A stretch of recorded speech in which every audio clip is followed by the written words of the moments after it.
Ele assinou o divórcio achando que tinha vencido, mas o juiz leu o testamento e revelou um segredo chocante. Deixe seu like e se inscreva. Obrigado e aproveite a história. O som seco e autoritário do martelo do juiz reverberou pela sala de audiências do Fórum Lafayette em Belo Horizonte. Um som que parecia carregar o peso de um ponto final. Para Eduarda Menezes, no entanto, aquele ruído era o prenúncio de um começo. Ela manteve a postura ereta, o queixo levemente erguido e o olhar fixo como uma lâmina afiada na figura do homem sentado à sua frente. Caio Albuquerque, seu futuro ex-marido, um empresário do ramo de eventos cuja arrogância era tão bem costurada quanto seus ternos de grife, devolveu o olhar com um sorrisinho de canto de boca, um gesto de puro deboche. Ele girava a caneta Montblanc entre os dedos com uma displicência estudada, como se os papéis do divórcio que repousavam sobre a mesa de madeira maciça fossem apenas o cardápio de um restaurante caro que ele se dava ao luxo de descartar. Para ele, aquilo era um jogo e ele tinha a certeza absoluta da vitória. Ele pegou a caneta e, com um floreio teatral, assinou seu nome, a tinta preta selando o fim de um casamento que, para Eduarda, já havia morrido há muito tempo. Seus olhos frios e calculistas buscaram os dela, carregados de uma satisfação cruel, como um predador que finalmente se livra de um fardo. Ele se inclinou sutilmente para a frente e, num sussurro venenoso, audível apenas para ela no silêncio tenso da sala, disse: "Finalmente livre." O peito de Eduarda se contraiu. Não pela dor da perda, pois todas as lágrimas por aquele amor desfeito já haviam secado, mas pela humilhação crua, pela forma como ele a olhava, como se ela fosse um objeto quebrado, uma peça descartável em seu tabuleiro de ambições. Suas mãos, escondidas sob a mesa, tremeram por um instante, mas ela cerrou os punhos. Uma promessa silenciosa a si mesma de que não lhe daria o prazer de vê-la ruir. O juiz, um homem de meia idade com óculos de aros finos e uma expressão de enfado profissional, pigarreou, ajeitando os papéis à sua frente, pronto para proferir as palavras finais que dissolveriam oficialmente o matrimônio. O sorriso de Caio se alargou, antecipando o desfecho que ele mesmo havia orquestrado. E foi nesse exato instante, no limiar entre o fim e o recomeço, que o roteiro previsível daquela manhã foi rasgado em pedaços. Antes que a tinta da assinatura de Caio pudesse ser totalmente absorvida pelo papel, o juiz, com um movimento deliberado, ignorou os documentos do divórcio e retirou de uma pasta de couro um segundo envelope. Não era um envelope comum, pardo e burocrático. Era um envelope de papel vergê, de um tom creme, lacrado com cera vermelha, onde se via, inconfundível, o brasão da família Menezes, uma pequena árvore com raízes profundas. Era o selo de sua mãe, Dona Alzira Menezes, uma mulher cuja memória era sinônimo de respeito e admiração em toda a cidade, a visionária que havia erguido do nada uma rede de escolas comunitárias que transformara a vida de milhares de crianças. O sorriso arrogante no rosto de Caio congelou instantaneamente, como uma máscara de gesso que se petrifica. O sangue pareceu drenar de seu rosto, deixando para trás uma palidez fantasmagórica. O silêncio na sala tornou-se denso, quase palpável. O juiz quebrou o selo com um estalo seco e começou a ler.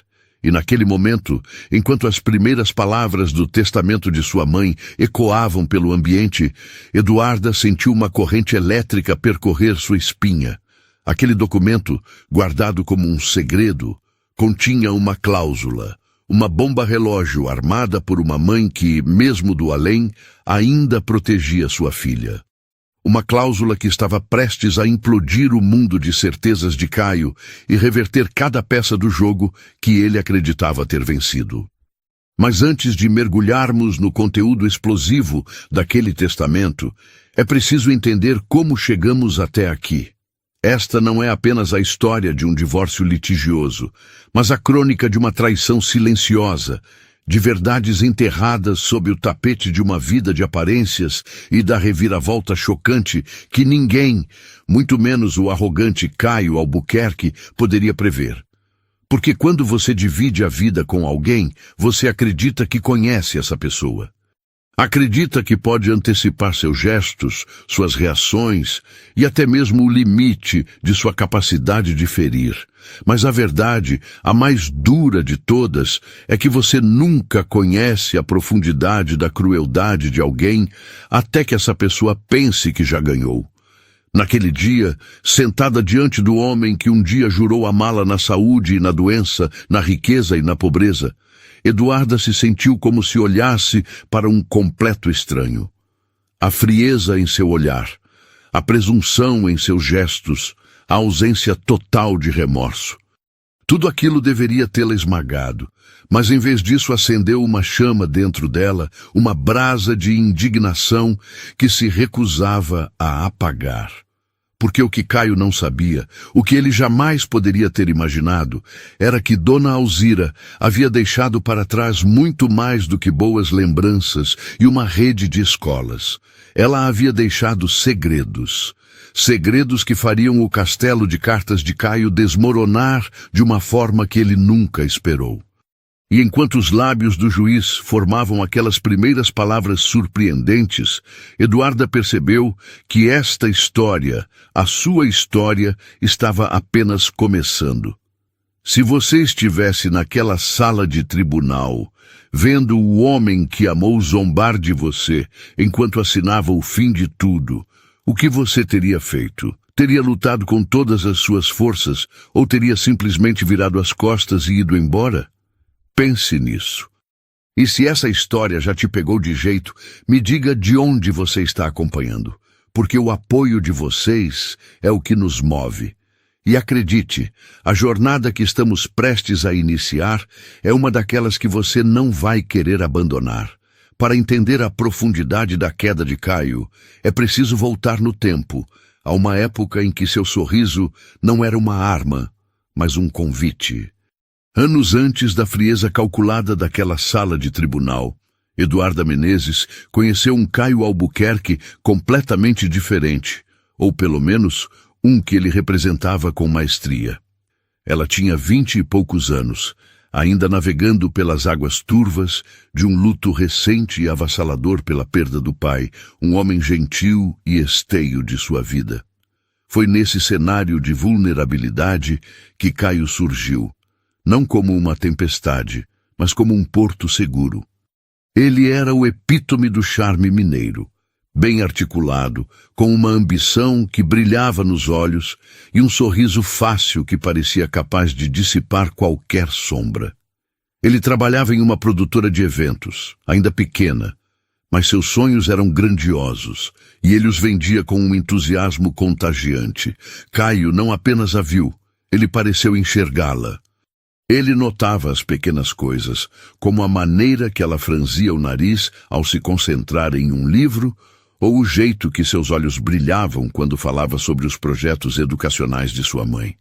Ele a fez rir, um riso genuíno e libertador, em um momento em que a alegria parecia uma língua estrangeira. Ele a tirou da névoa da dor e a fez acreditar que contos de fadas modernos poderiam sim acontecer em meio aos arranha-céus de Belo Horizonte.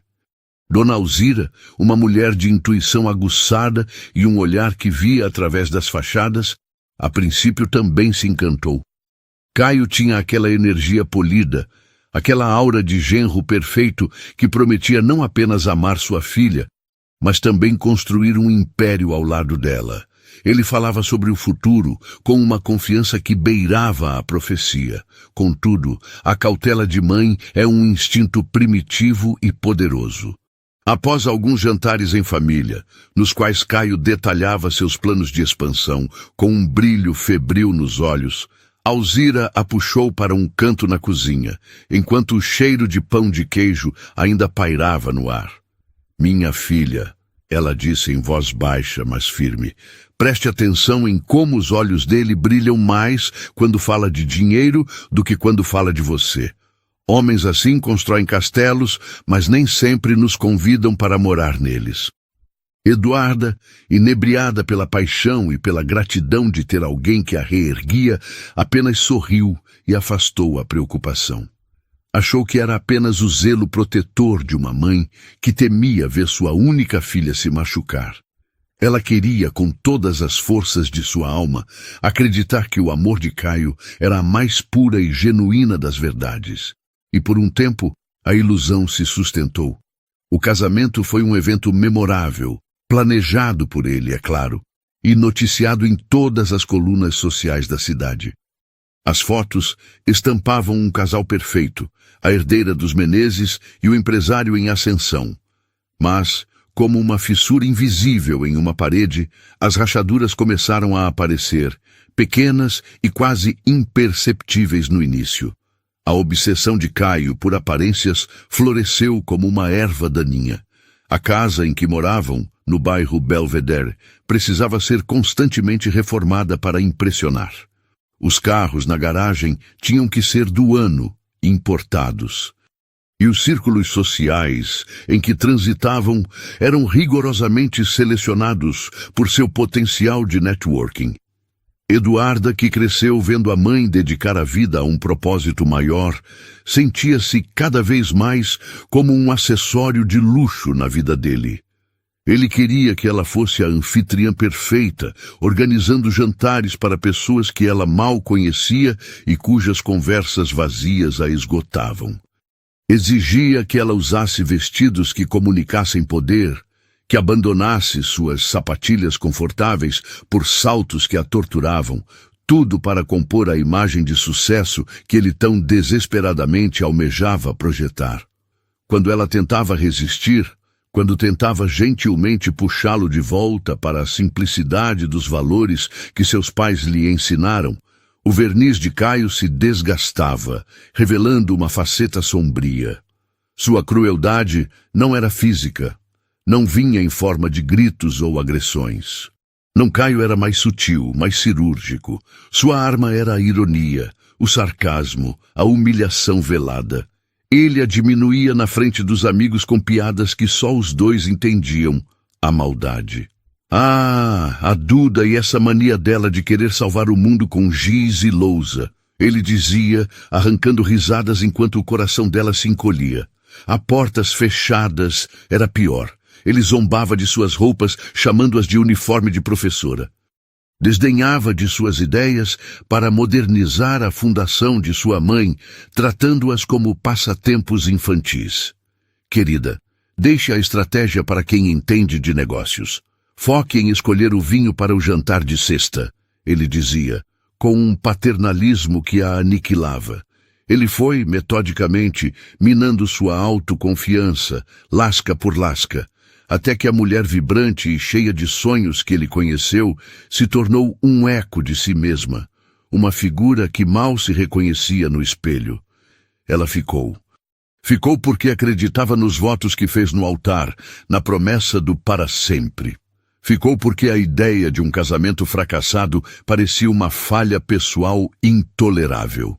E, acima de tudo, ficou porque não suportava a ideia de admitir para sua mãe, a rocha de sua vida, que havia se casado com um homem que a tratava como um troféu empoeirado, e não como a parceira que ele jurou ser. Contar a verdade para Dona Alzira parecia uma traição à confiança que ela depositara em seu julgamento. Mas Alzira não era cega. Ela via o brilho nos olhos da filha se apagar a cada visita.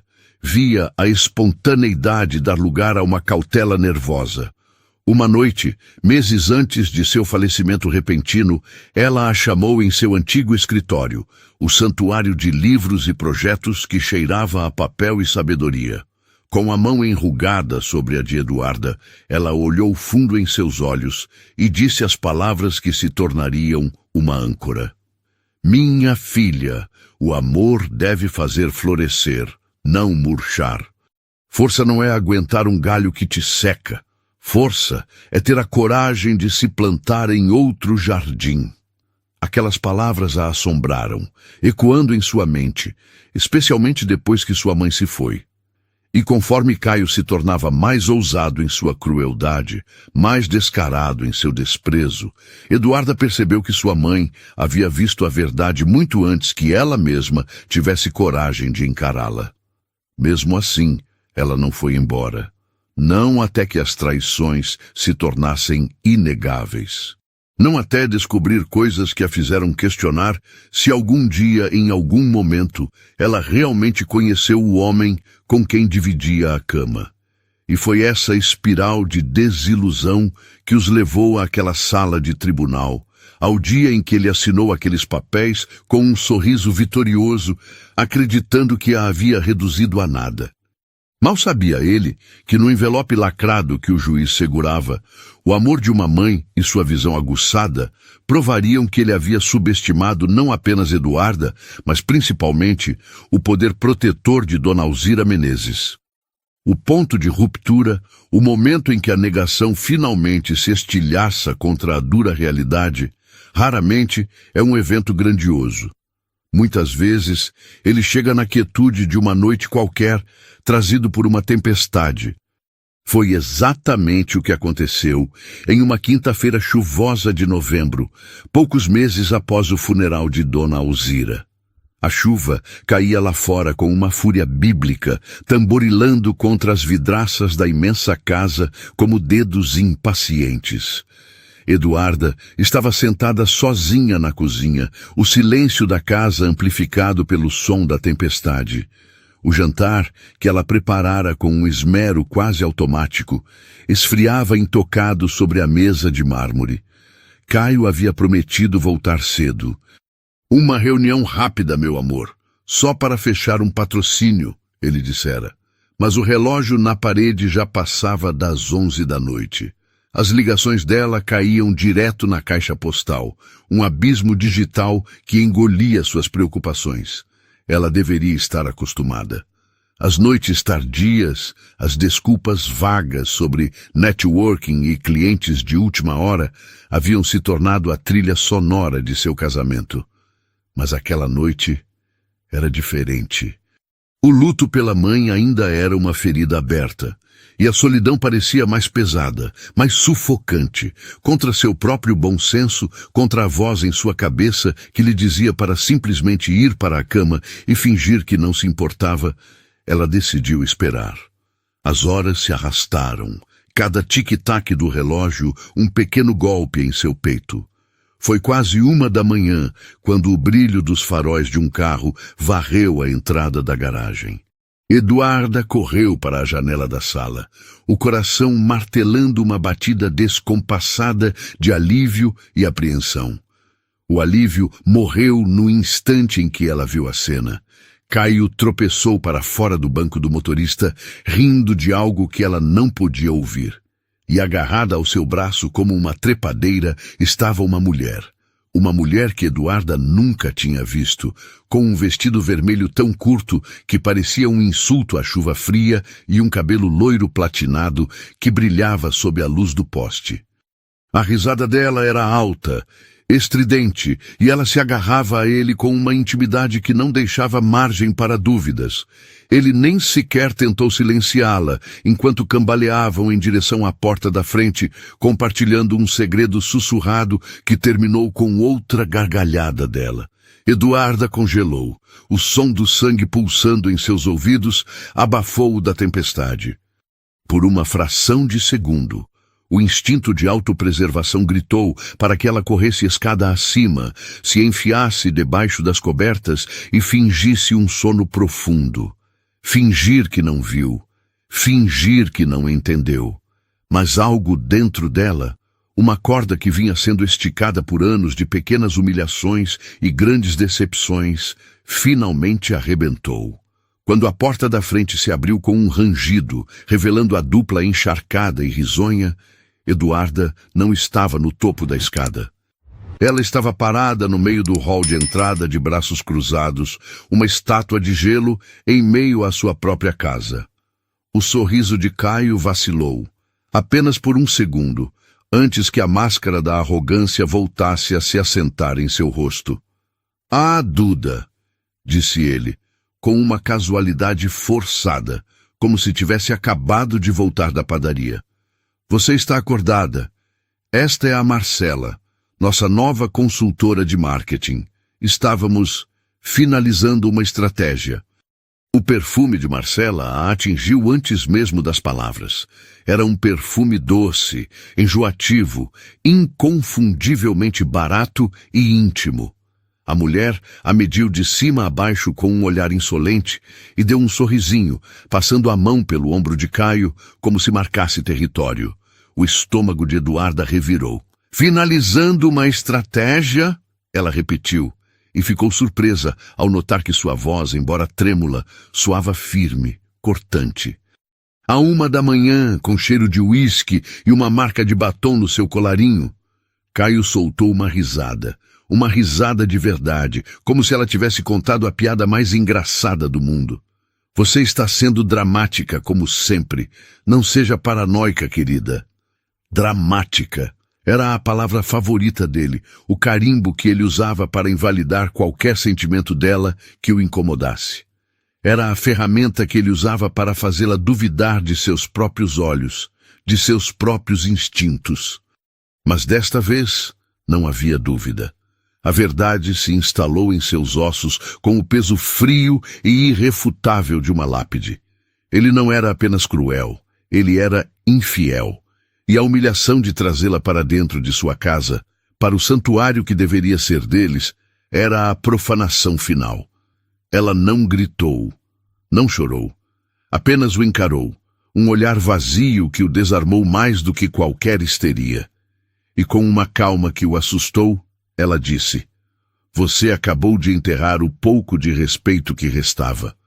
Na manhã seguinte, enquanto Caio roncava no quarto de hóspedes, afogado em seu sono de mentiras, Eduarda sentou-se à mesa da cozinha. O sol da manhã entrava pela janela, indiferente ao cataclismo que ocorrera em sua vida. As palavras de sua mãe ecoaram em sua mente, não mais como um conselho, mas como um mandamento. Força é ter a coragem de se plantar em outro jardim. Pela primeira vez, ela se permitiu imaginar uma vida sem Caio, sem os insultos disfarçados de piadas, sem os jantares solitários esperando por passos que nunca chegavam na hora certa, sem a necessidade constante de fingir que o que eles tinham era amor. A imagem era aterrorizante, mas, sob o medo, havia uma corrente subterrânea de alívio, de liberdade. Foi o dia em que a decisão, antes uma semente adormecida, finalmente germinou.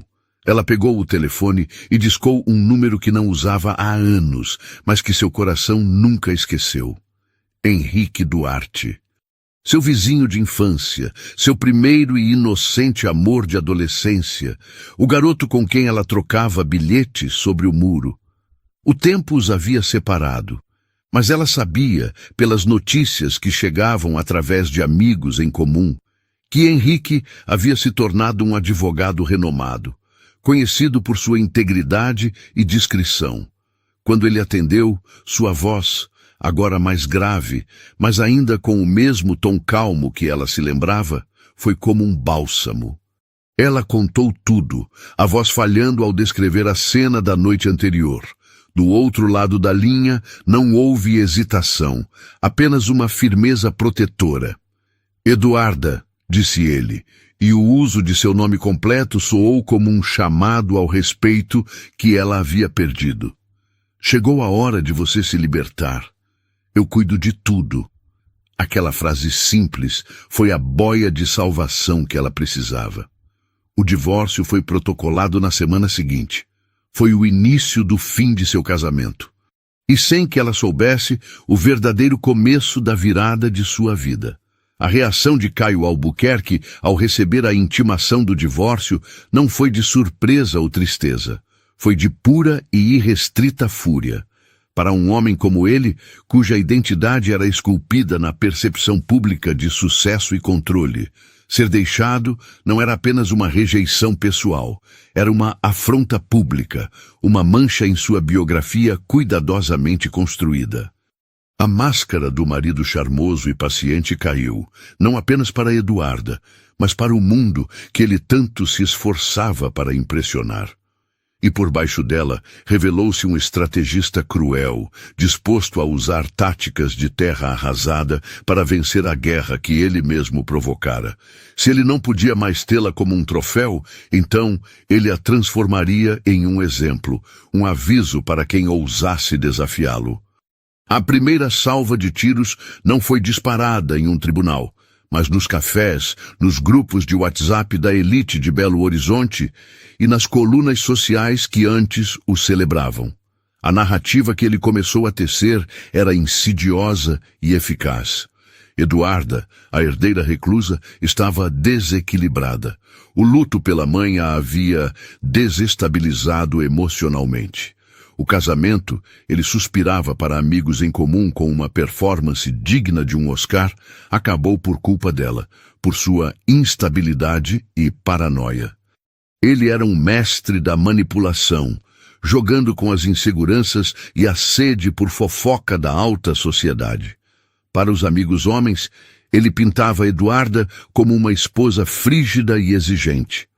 Para as mulheres, ele se apresentava como a vítima, um marido dedicado que tentou de tudo para salvar uma mulher quebrada. Ele usou sua rede de contatos como um exército.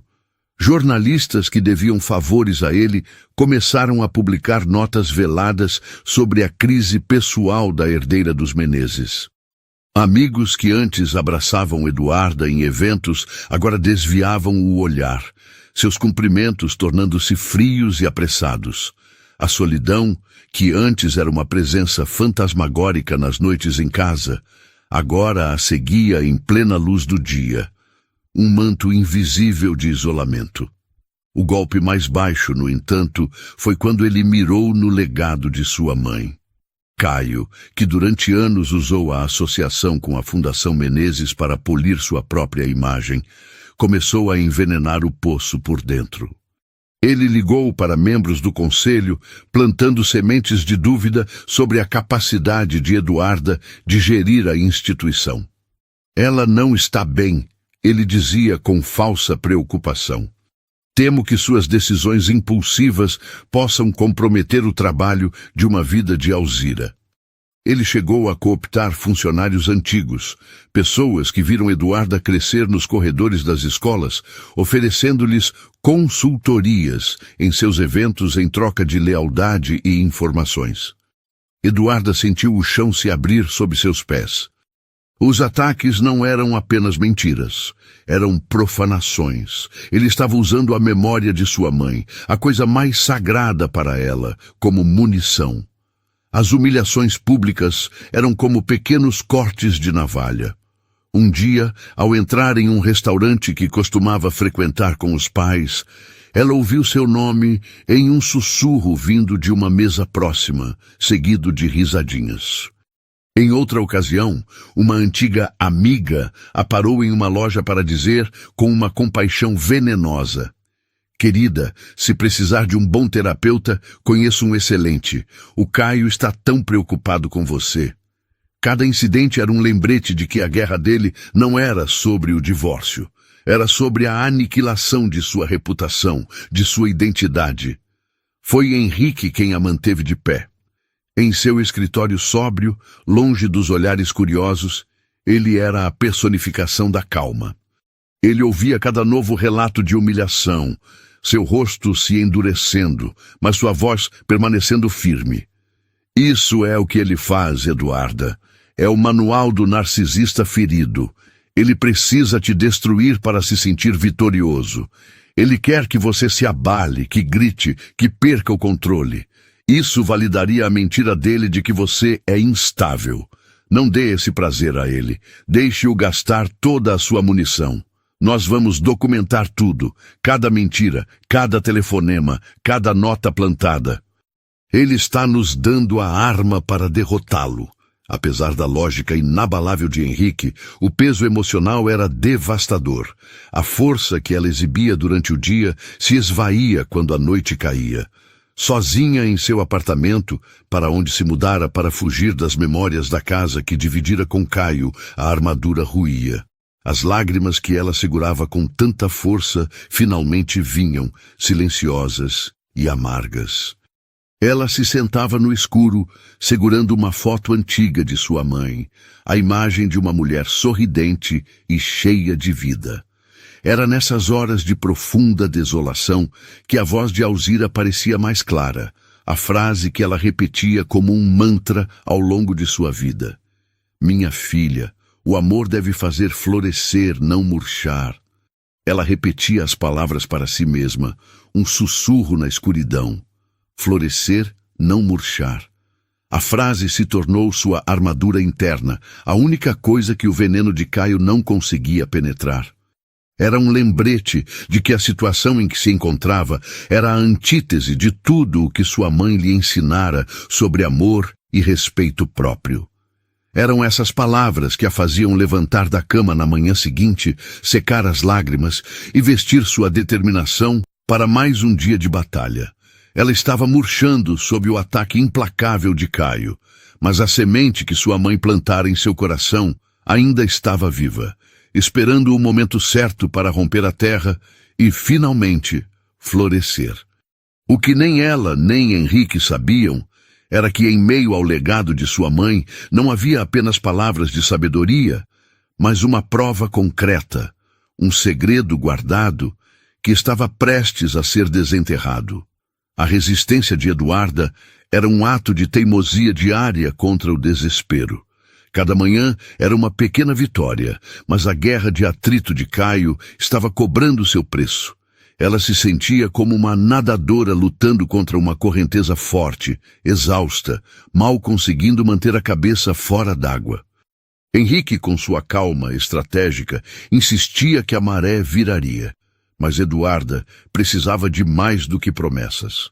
Ela precisava de um sinal, de algo tangível que provasse que não estava lutando uma batalha perdida. Esse sinal veio não como um trovão, mas como um sussurro do passado em uma tarde cinzenta e melancólica. Buscando um refúgio da avalanche de notícias falsas e olhares de pena, ela foi até a sede da Fundação Menezes. Mas em vez de se concentrar no trabalho do dia, algo a puxou para o antigo escritório de sua mãe, um cômodo que ela mantivera quase intocado desde sua morte, como um santuário. O ar ali era diferente, impregnado com o cheiro familiar de livros antigos, cedro e do perfume suave que Alzira usava. Era um lugar suspenso no tempo. Ela passou os dedos pela mesa de carvalho maciço, pelas canetas alinhadas, pelos porta-retratos com fotos dela criança. Era um ato de busca por conforto, por conexão. Seus olhos vagaram pela estante abarrotada, uma parede de conhecimento que ia de Paulo Freire a balanços contábeis. E então, algo chamou sua atenção. Não era um livro em destaque, mas um espaço estranho, um vão atrás de uma fileira de grossos livros de contabilidade que parecia deliberado, movida por uma curiosidade repentina, um impulso que ela não sabia de onde vinha. Eduarda retirou os pesados volumes da prateleira, e lá, no fundo, escondido na sombra, estava ele. Um caderno simples, de capa dura marrom, sem título, sem nada que indicasse seu conteúdo. Parecia um diário antigo, esquecido. Seu coração acelerou um pouco. Com as mãos trêmulas, ela o pegou. O caderno era mais pesado do que parecia. Ao abri-lo, ela não encontrou reflexões ou pensamentos diários. Encontrou a caligrafia elegante e precisa de sua mãe, mas o conteúdo era frio e metódico. Eram anotações, datas, nomes de empresas, valores. E um nome que se repetia como um refrão sinistro: Caio Albuquerque. Página após página, Dona Alzira havia criado um dossiê. Havia anotações detalhadas sobre empréstimos para eventos que Caio pedia, supostamente para alavancar sua empresa, usando o prestígio da fundação como garantia moral. Mas o que fez o sangue de Eduarda gelar foram os pequenos comprovantes de transferência bancária grampeados ao lado das anotações. Eram transferências de contas da fundação, disfarçadas como pagamentos a fornecedores ou despesas de marketing para empresas que Eduarda nunca tinha ouvido falar. Com uma busca rápida no celular, o quebra-cabeça macabro começou a se montar. As empresas eram de fachada, registradas em nomes de laranjas, mas todas ligadas a um único beneficiário final, Caio. Sua mãe não estava apenas desconfiada, ela estava investigando. Ela havia descoberto que Caio não estava apenas se aproveitando de sua generosidade. Ele estava sistematicamente desviando dinheiro, usando a instituição que era a obra da vida dela como seu caixa eletrônico particular. A dor da traição foi avassaladora, mas sob ela uma nova emoção surgiu, feroz e poderosa, a fúria da justiça. Sua mãe não havia sido enganada. Ela sabia. E ela havia deixado um mapa, uma arma carregada, esperando que sua filha a encontrasse. Eduarda não esperou. Com o caderno pressionado contra o peito como se fosse um escudo, ela dirigiu diretamente para o escritório de Henrique. Ela entrou em sua sala sem ser anunciada, os olhos brilhando com uma mistura de lágrimas e fogo. Ela colocou o caderno sobre a mesa dele sem dizer uma palavra. Henrique, vendo a urgência em seu rosto, abriu-o. O silêncio em seu escritório era absoluto enquanto ele folheava as páginas, sua expressão mudando de curiosidade para concentração e, finalmente, para um espanto contido. Ele leu cada anotação, analisou cada comprovante. Quando finalmente levantou o olhar, seus olhos encontraram os de Eduarda, e neles havia uma admiração reverente. Eduarda, ele começou, a voz quase um sussurro. Isso é a prova irrefutável. Sua mãe sabia quem ele era. Ela sabia o tempo todo. E ela não te contou para não destruir sua felicidade, mas ela te deixou protegida. Ela te deixou a arma para vencer a guerra. Naquele momento, a imagem de sua mãe se transformou. Ela não era apenas a mulher amorosa e sábia de suas memórias. Era uma leoa, uma estrategista silenciosa que, mesmo diante da própria mortalidade, pensou em como proteger sua cria do predador que ela mesma havia, sem saber, deixado entrar. A descoberta do caderno mudou tudo. A dinâmica da batalha se inverteu completamente. Eles não estavam mais na defensiva, aparando os golpes de Caio. Agora, eles tinham o poder de desferir o golpe final. Nas semanas seguintes, o escritório de Henrique se tornou um quartel-general. A dupla preparou o ataque com a precisão de um cirurgião. Henrique contratou um perito grafotécnico para validar a caligrafia de Alzira e um contador forense para rastrear cada centavo desviado, conectando as empresas de fachada diretamente a Caio. Eles não deixaram pontas soltas. O plano era simples e devastador. Não apresentar a prova antes, não dar a Caio tempo para preparar uma defesa. Eles a detonariam no meio da audiência, no clímax do drama que ele mesmo havia criado. No dia do julgamento, a atmosfera era a que Caio havia planejado. Ele estava relaxado, confiante, trocando sorrisos com seu advogado. Ele acreditava que aquele seria o dia em que o juiz carimbaria sua narrativa, declarando Eduarda incapaz e concedendo-lhe um divórcio vantajoso. Quando Henrique se levantou, ele o fez com uma calma teatral. E então, ele apresentou o caderno ao juiz. Meritíssimo, temos novas evidências que lançam uma luz definitiva sobre o caráter do senhor Albuquerque. Caio franziu a testa, confuso. Seu advogado protestou, mas o juiz, intrigado, aceitou o documento. O silêncio caiu sobre a sala enquanto o magistrado folheava o caderno marrom. A cada página virada, sua expressão se tornava mais severa. Ele parou, ajustou os óculos no rosto, releu uma passagem e então ergueu os olhos, fixando-os em Caio com uma frieza glacial. A máscara de confiança de Caio começou a rachar. O juiz limpou a garganta e sua voz soou firme. Cada palavra, um prego no caixão da credibilidade de Caio. De acordo com estas anotações e comprovantes, meticulosamente registrados pela falecida senhora Alzira Menezes, o senhor Caio Albuquerque desviou recursos da Fundação Menezes e usou o nome e o prestígio da família em benefício próprio, de forma contínua e deliberada. O rosto de Caio empalideceu. A cor sumiu tão rápido que ele pareceu um fantasma em seu terno caro. O sorriso, a arrogância, a certeza, tudo se desintegrou em um instante.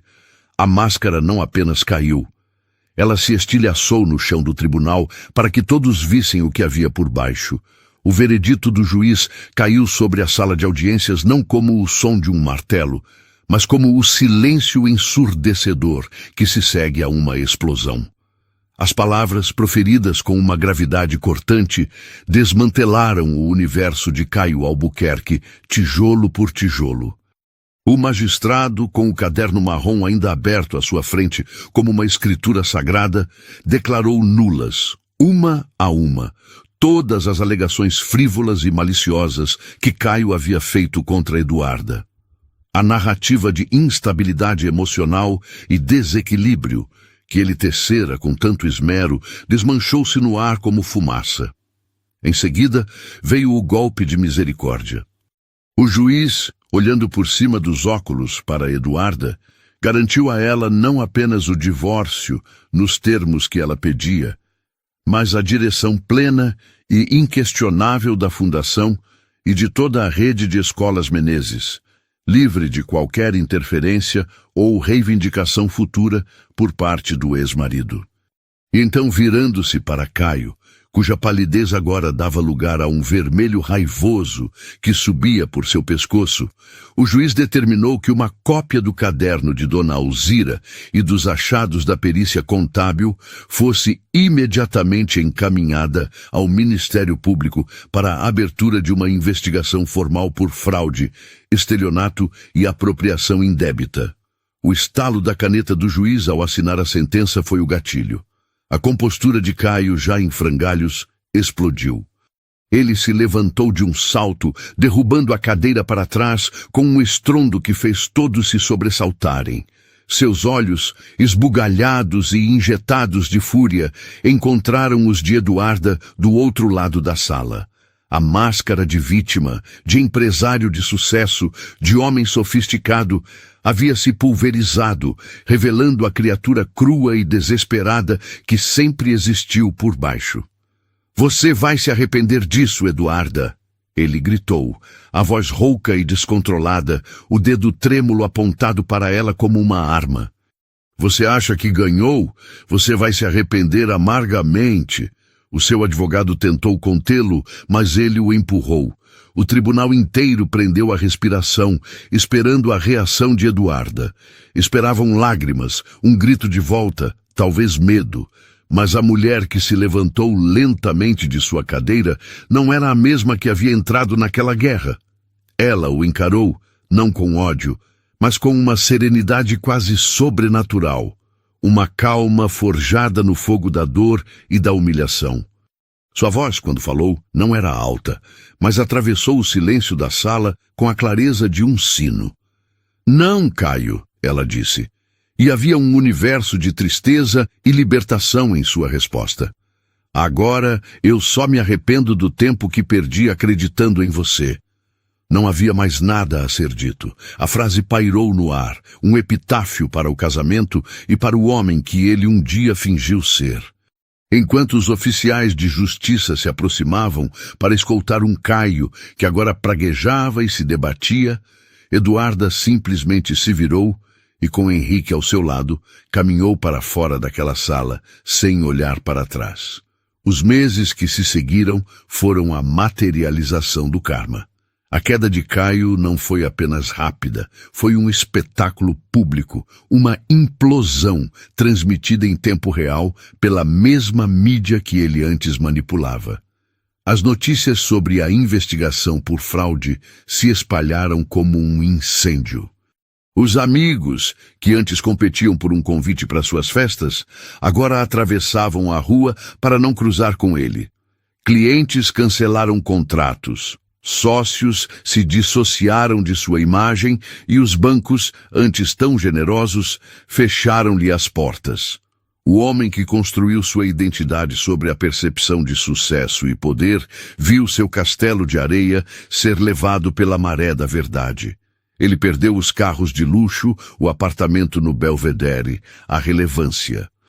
Mas sua maior perda, a que certamente o assombraria nas noites solitárias, foi a do controle.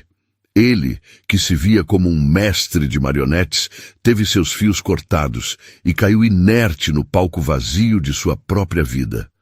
Sua punição não foi a prisão, que ele conseguiu evitar com acordos e bons advogados, mas algo muito pior para um homem como ele: a irrelevância.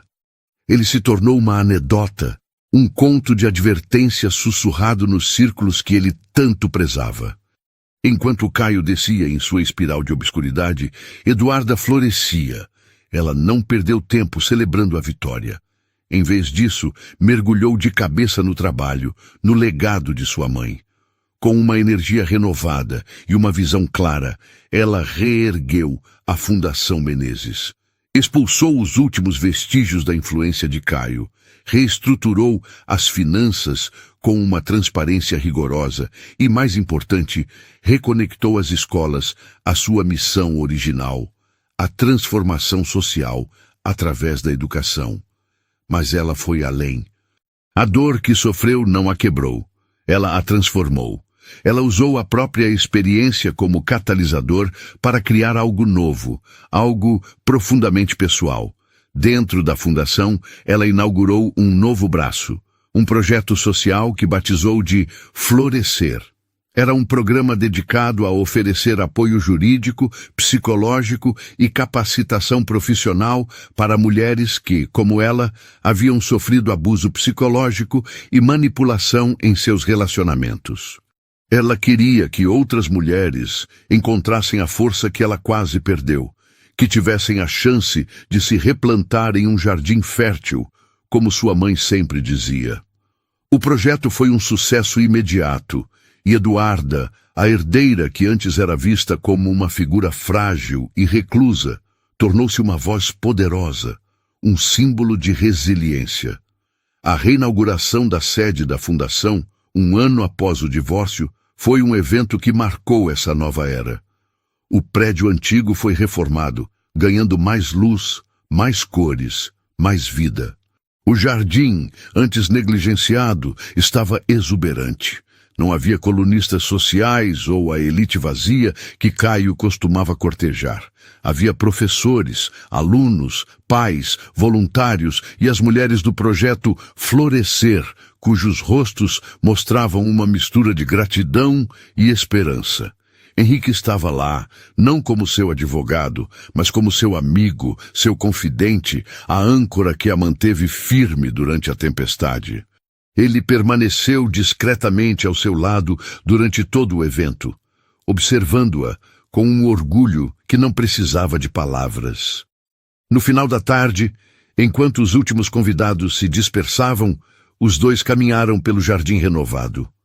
O sol poente pintava o céu de Belo Horizonte com tons de laranja e rosa. Ele, percebendo um leve tremor em sua mão, talvez pela emoção do dia, gentilmente assegurou. O toque era quente, familiar, respeitoso. Eduardo olhou para suas mãos unidas e depois para ele, e um sorriso genuíno, livre de qualquer sombra do passado, iluminou seu rosto. A vida, Henrique, ela disse, a voz suave. Ela tem um jeito curioso de acertar as contas. Sempre devolve na mesma moeda. Henrique sorriu de volta, um sorriso que alcançava seus olhos. Às vezes, ele respondeu, ela devolve com juros e em uma moeda muito melhor. Naquela noite, muito depois de todos terem ido embora, Eduarda subiu até o antigo escritório de sua mãe. A sala estava igual, mas diferente. O ar não era mais de um santuário intocado, mas de um espaço vivo, de continuidade. Ela abriu as janelas, deixando o vento fresco da noite entrar e dançar com os papéis em sua mesa. O caderno marrom não estava mais escondido. Repousava na prateleira principal, um monumento silencioso à sabedoria e ao amor de uma mãe. Ela olhou para o céu estrelado, para a imensidão escura salpicada de luz, e em um sussurro, que era parte prece, parte conversa, ela falou com a mulher que lhe dera a vida, e, de certa forma, a salvara pela segunda vez. Obrigada, mãe. Você me ensinou a florescer, mesmo depois do inverno mais rigoroso. Você me salvou, mesmo depois de partir. E embora o único som fosse o do vento nas árvores, Eduarda sentiu uma paz profunda, a certeza de que, de alguma forma, sua mãe a ouvia. A história de um casamento desfeito havia terminado, mas a história de Eduarda Menezes, a mulher que renasceu das cinzas, estava apenas começando. Obrigado por assistir a esta história até o fim. Se você gostou, com certeza vai amar a próxima. Ela é ainda mais intrigante do que você pode imaginar. Então, não perca. Clique na imagem que aparece na sua tela agora mesmo para assistir.